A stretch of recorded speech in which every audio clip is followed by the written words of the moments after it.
warahmatullahi wabarakatuh. Jadi kami dari kelas 12 IPA 3, kelompok ester. Di sini ada materinya, yaitu materi ester, dan juga ada hiasan-hiasan, yaitu elemen-elemen kimia, dan ini ada nama-nama kelompok. Di halaman selanjutnya, ini ada kata pengantar, dibuat di Lampung di bulan Februari 2024. Lalu di halaman selanjutnya ada daftar isi yang berisi kata pengantar, daftar isi, lalu rumus, tata nama senyawa, sifat-sifat ester, yaitu sifat fisik ester, sifat kimia ester. Lalu ada pembuatan ester, selanjutnya ada golongan ester, ada kegunaan ester, dan ada soal-soal ester. Di halaman selanjutnya ada kata mutiara, yaitu the best teacher in the world, Ibu Saadatul Hasanah. Lalu di halaman selanjutnya ada rumus ester, yaitu RCOOR accent. Di halaman selanjutnya ada tata nama senyawa. Yang pertama ada tata nama IUPAC,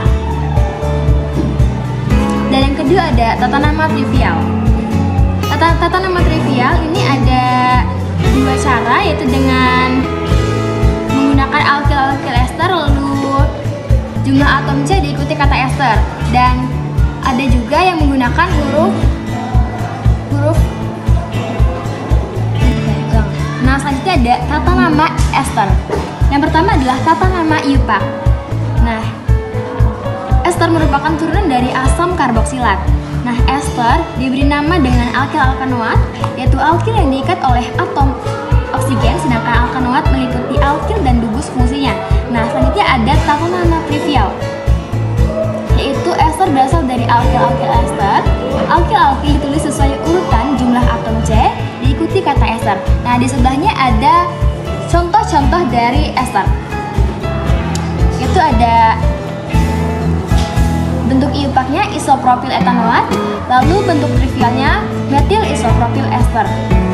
Yang kedua, bentuk IUPAC-nya ada etil 2 metil propanoat, dan nama trivialnya ada etil alfa metil propanoat, dan seterusnya.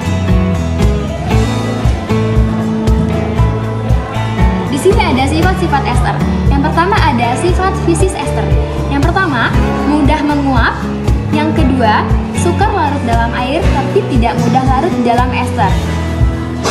Yang ketiga, memberikan bau yang harum seperti buah-buahan. Yang keempat, semakin banyak atom karbonnya, semakin tinggi titik didihnya. Yang kelima, molekul ester bersifat polar. Yang keenam, titik didih ester terletak di antara keton dan eter dengan massa molekul relatif yang sama. Lalu selanjutnya ada sifat-sifat kimia ester. Ester mengalami reaksi hidrolisis. Ada dua reaksi hidrolisis. Yang pertama adalah dengan bantuan asam dengan menghasilkan asam karboksilat dan alkohol. Di sini ada contohnya. Lalu yang kedua ada hidrolisis dengan basa, menghasilkan garam dan alkohol. Disertai juga contohnya. Di halaman selanjutnya ada pembuatan ester. Membuat ester menggunakan esterifikasi dengan mereaksikan asam karboksilat dan alkohol dengan sedikit asam sulfat pekat yang berfungsi sebagai zat higroskopis atau penarik molekul air. Yang selanjutnya adalah golongan ester. Ester dibagi menjadi 3 golongan. Golongan yang pertama adalah lemak dan minyak, yaitu ester dari gliserol dan asam karboksilat suku tengah atau suku tinggi. Lemak adalah ester yang terbentuk dari gliserol, asam karboksilatnya jenuh atau memiliki ikatan tunggal, sedangkan minyak asam karboksilatnya tak jenuh, memiliki ikatan rangka. Nah, yang kedua adalah lilin atau waxes, yaitu ester dari alkohol suku tinggi dan asam karboksilat suku tinggi.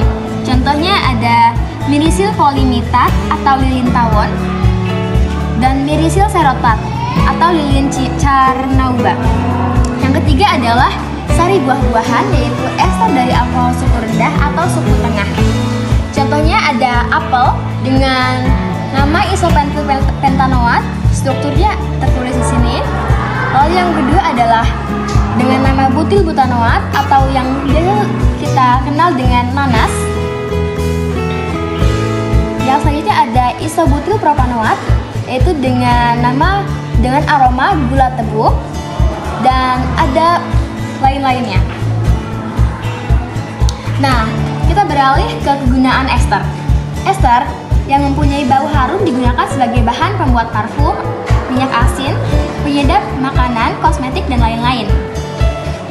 Yang kedua digunakan sebagai pelarut organik. Yang ketiga, ester alami digunakan dalam feromon.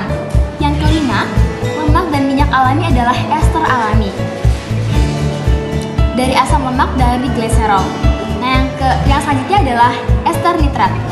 Seperti nitrogliserin digunakan sebagai bahan peledak. Selanjutnya ada polyester. Nah, ester itu dapat diubah menjadi polimer yang disebut polyester. Polyester dapat diubah untuk membuat kaleng atau botol.